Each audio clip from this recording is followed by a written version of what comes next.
It doesn't matter wherever we are or wherever we live. Whatever food you get, if there is no bread, it's not a food at all. It's not easy to live in Ethiopia, and it's hard to get a job unless you are a communist. What you want is just take care of your family. But unless you face it, you don't understand it.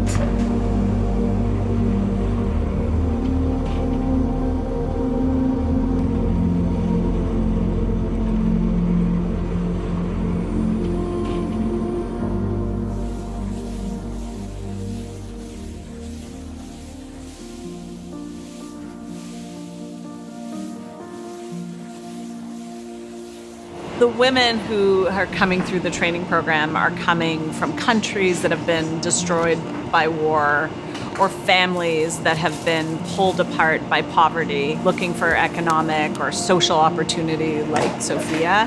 And what we've created here is a place where women can, in a way, become whole again. So we met Sophia through her English class at Brooklyn Manhattan Community College, and she was such a perfect fit for the program because she loves to cook. It doesn't even really matter if they know how to bake, but really like an attention to quality in food and a driving passion in food makes them great candidates for jobs in this industry, and Sophia had all of that.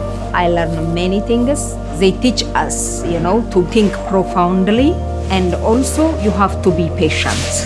It is good to provide a healthy bread for the community that they like it and attracted the business. Employees that come from Hot Bread Kitchen have a good base of working as a team.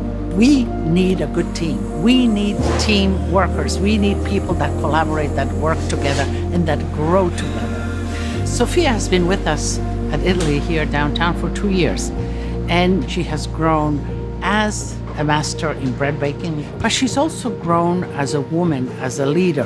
When people see me, they really wonder where it is coming, the strangest, and I'm very happy that I get this kind of job.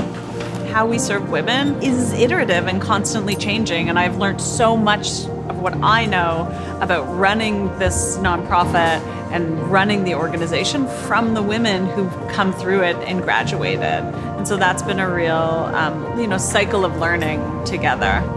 To restore our passion is not easy, but I still have a dream to continue my education and to open my business. She is passionate.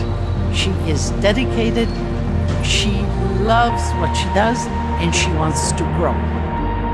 If you follow your heart, sometimes you wonder how God heard your voice.